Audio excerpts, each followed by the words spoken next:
Pergunta: cultura é sinônimo de civilização? Quanto mais culto um povo, mais civilizado eles são? Cultura é sinônimo de mais educação, de mais tecnologia, de mais complexidade nas suas relações sociais? Essas e outras respostas aqui, dentro do nosso Covil Sociológico.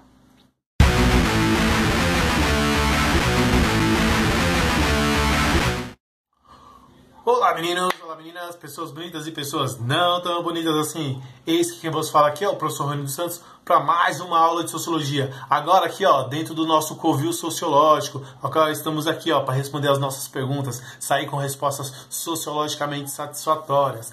E a nossa aula de hoje é cultura, vida social e as escolas antropológicas. Aí, se a gente quiser responder uma pergunta, tem que ter muito caldo, muito conteúdo. Lembrando que essa aula aqui é para o segundo ano. Estamos debatendo aqui cultura e comunicação de massa ainda. Rapaziada, é o seguinte, se a gente for definir cultura pelo modo antropológico, pela antropologia, que faz parte das ciências sociais, vamos definir sobre a seguinte maneira: cultura como práticas e valores de um grupo social. É assim que entendemos cultura, na sua dimensão material e imaterial, como patrimônio a ser preservado e ser transmitido. Definição de cultura para a sociologia é essa. Não tem a ver com estudar mais, ter mais tecnologia ou coisa do tipo. Galera, para a gente poder entender como é que se deu então essa construção da noção de cultura que temos hoje pela sociologia e pela antropologia, então a gente tem que viajar um pouco e ir lá no século XVII, cara, século XVII, século XVIII, passar pelo XIX e aí sim, chega no século XX, a gente começa a entender como é que cultura é essa relação entre práticas e valores aí, pelo olhar da sociologia e da antropologia. E ao voltarmos ao século XVII, século XVIII, cara, existe algo bastante importante acontecendo ali, a colonização, principalmente das Américas, né? A rapaziada chega aqui, desembarca, e ao desembarcar aqui dentro da América, começa a lidar de frente com uma série de índios, com os povos indígenas, os povos da terra. E o que eles começam a ver e ler em relatos? Porque essa galera que está aqui anda pelada, a galera aqui é canibal, portanto seria um bando de selvagens, né? E aí fica a pergunta: quem será esse outro? Será que esse outro é tão primitivo assim? O século XIX europeu é um pouco mais complicado, justamente porque nesse momento do século XIX você tem a produção daquilo que a gente vai chamar de determinismo biológico e determinismo geográfico, onde o meio ambiente define a fisiologia do sujeito e sua capacidade mental, e isso era entendido como cultura. Já o determinismo biológico associava o tipo físico do sujeito, sua fisiologia, à sua capacidade mental. Rapaziada, para a gente poder entender como cultura ganhou um outro sentido, o sentido de práticas e valores sociais, e trouxe para si esse relativismo, a gente vai ter que passar aqui pelas escolas antropológicas e entender como elas desenvolveram essa noção de cultura ao longo da sua história, no seu desenvolvimento. A primeira escola que a gente vai entender aqui, vai ver alguma coisa, é a evolucionista. Essa escola ela vai entender cultura, né, como totalidade da vida social adquirida pelo indivíduo. E quem fala isso é o Edward Bunnett Taylor, um evolucionista. Ele vai trazer para nós a ideia de um método comparativo, onde não existe nem superioridade nem inferioridade na direção do progresso. Ou seja, começa-se a relativizar a noção de cultura aqui. Por uma outra perspectiva, a gente tem os difusionistas. Como é que eles pensam cultura? Eles entendem que essa surge como um mosaico que cria e difunde diferentes práticas e valores. Pensa comigo, como é que o português começou a tomar banho? Porque eles eram civilizados lá na Europa. E aí chega aqui, o cara aprende a tomar banho, o cara aprende a deitar na rede, ou seja, questões materiais que são parte da vida cotidiana do índio, começa a ser emprestada, difundindo com a cultura europeia. É disso que a gente está falando de difusão, né? Troca aí de valores, né? Numa outra perspectiva, a gente tem uma outra escola das mais importantes, americana. A gente tem o culturalismo. Esse culturalismo é iniciado por um cara chamado Franz Boas, que é um alemão, vai para os Estados Unidos. E lá ele funda essa escola culturalista.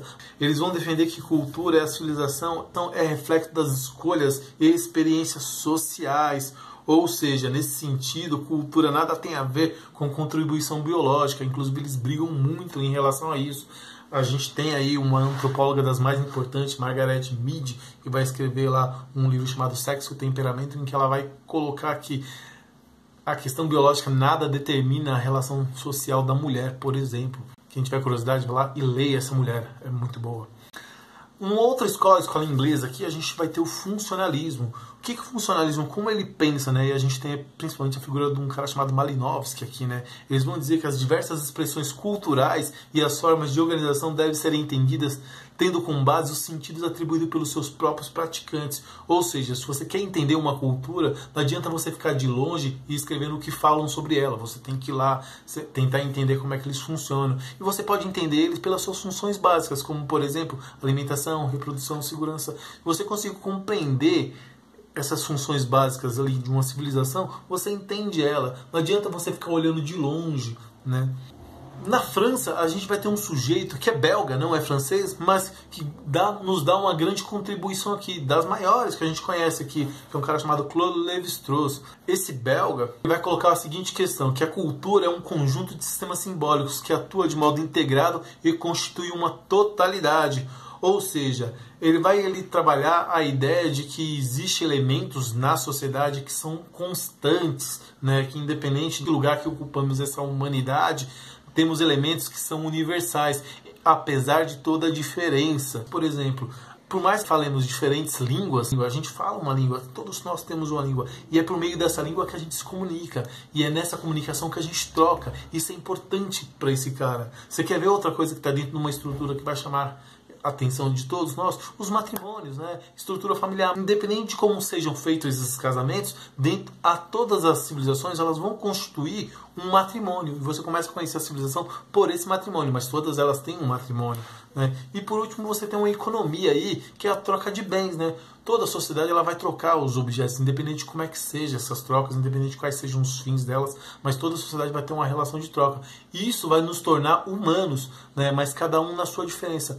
Por isso a importância do relativismo cultural. Cada civilização pratica a sua humanidade à sua maneira. Assim nos dirá Lévi-Strauss. E por último, a gente tem aqui uma antropologia interpretativa, onde o principal representante aqui, né, é o Geertz, né, o querido Geertz, antropólogo americano, que vai entender cultura como sistema simbólico de uma complexa teia de significados, os quais os homens estão presos.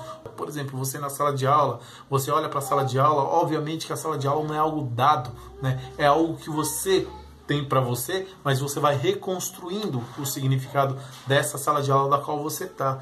E aí a antropologia, ao longo desse desenvolvimento, ela vai relativizando o conceito de cultura e mostrando que cultura é algo muito mais amplo do que uma escala entre primitivos, bárbaros e civilizados. E aí a gente pergunta, por que a gente fez toda essa dissertação, falou todas essas coisas para poder pensar a relação de cultura?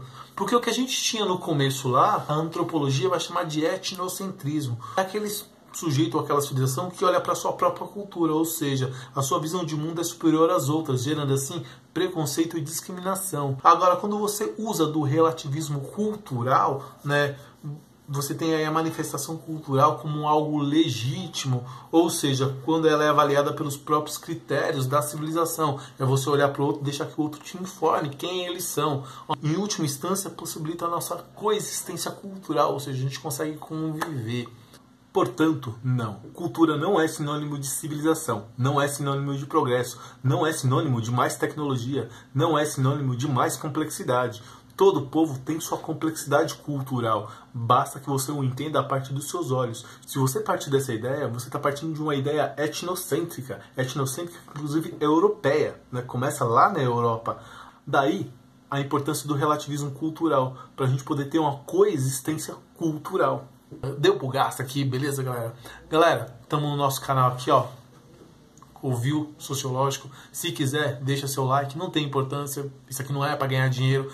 Mas, por gentileza, deixa um comentário. Dê sua contribuição aqui embaixo, beleza, galera? Fale para nós aí o que você tá pensando, né? E deixa sua inscrição lá, cara. Nos acompanhe. A gente precisa de gente aí para poder somar. Beleza, galera? Beijo do prof. Até qualquer dia.